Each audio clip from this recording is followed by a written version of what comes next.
অষ্টম শ্রেণীর বই থেকেই নেওয়া বিজ্ঞানের কিছু মজার রহস্যের সমাধান করা যাক কি বলেন চলুন শুরু করা যাক। আচ্ছা, আজকে আমরা মূলত এই 4টি দারুণ জিনিস নিয়ে কথা বলবো। এক এক করে আমরা দেখব বলো কি জিনিস ভাসে কেন, তাপ কিভাবে কাজ করে, আর তার কিছু অবাক করা প্রভাব। চলুন এমন একটা প্রশ্ন দিয়ে শুরু করা যাক যেটা হয়তো অনেকের মাথাতেই এসেছে। এত বড় ভারী একটা লোহার জাহাজ জলে ভাসে, অথচ ছোট্ট একটা পেরেক ফেলা মাত্রই টুপ করে ডুবে যায়। কেন হয় এমন? এই রহস্যের গভীরে যেতে হলে আমাদের প্রথমে একটা খুব সাধারণ কিন্তু খুব জরুরি জিনিস বুঝতে হবে, সেটা হলো বল। মানে একদম সহজ কথায় বলতে গেলে বল হলো সেই ধাক্কা বা টান যা কোনো কিছুকে নাড়াতে পারে, থামাতে পারে, এমনকি তার আকারও বদলে দিতে পারে। আর বলের কথা বলতে গেলেই আসে ঘর্ষণের কথা। এটা হলো সেই অদৃশ্য শক্তি যা কোনো কিছুর গতিকে সবসময় বাধা দেয়, মানে তাকে থামিয়ে দিতে চায়। ব্যাপারটা একটু ভেবে দেখুন তো, একটা ভারী আলমারিকে প্রথমবার ঠেলতে যতটা কষ্ট হয়, একবার চলতে শুরু করলে কিন্তু আর ততটা কষ্ট হয় না। এর কারণ হলো থেমে থাকা বস্তুর ওপর ঘর্ষণ বলটা বেশি কাজ করে আর চলতে থাকা বস্তুর ওপর একটু কম। আর এই ঘর্ষণ কিন্তু আমাদের চারপাশে সব জায়গায় আছে, আমাদের জুতোর তলায়, গাড়ির চাকায়, এমনকি একটা বল গড়িয়ে গিয়েছে থেমে যায়, তার পেছনেও কিন্তু এই ঘর্ষণই রয়েছে। আচ্ছা বলো তো, বুঝলাম। এবার আসা যাক আমাদের সেই জাহাজ আর পেরেকের রহস্যের দিকে। এর জন্য আমাদের আরও দুটো জিনিস জানতে হবে, চাপ আর প্লবতা। চাপের ব্যাপারটা কিন্তু খুব মজার।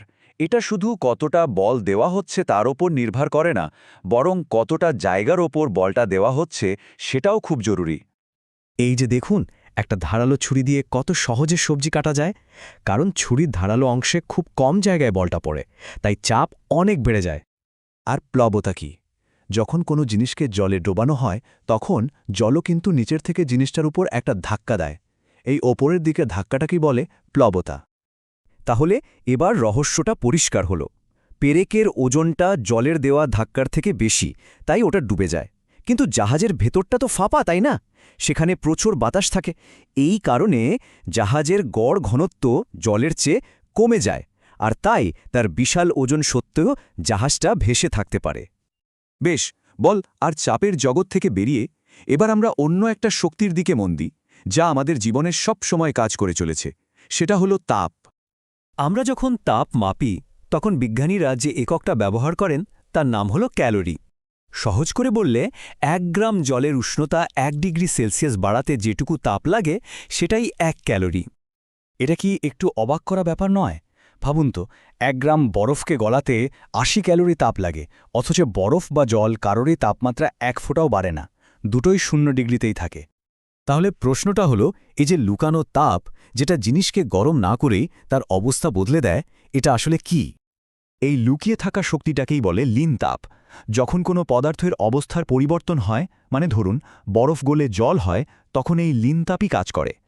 চলুন এবার দেখি আমাদের প্রতিদিনের জীবনে তাপ আর চাপের এই ধারণাগুলো কিভাবে নানা ধরনের মজার ঘটনা ঘটায়। যেমন ধরুন প্রেসার কুকার, এর ভেতরে বাষ্পটা আটকে গিয়ে চাপ বাড়িয়ে দেয়, আর চাপ বাড়লে কি হয়?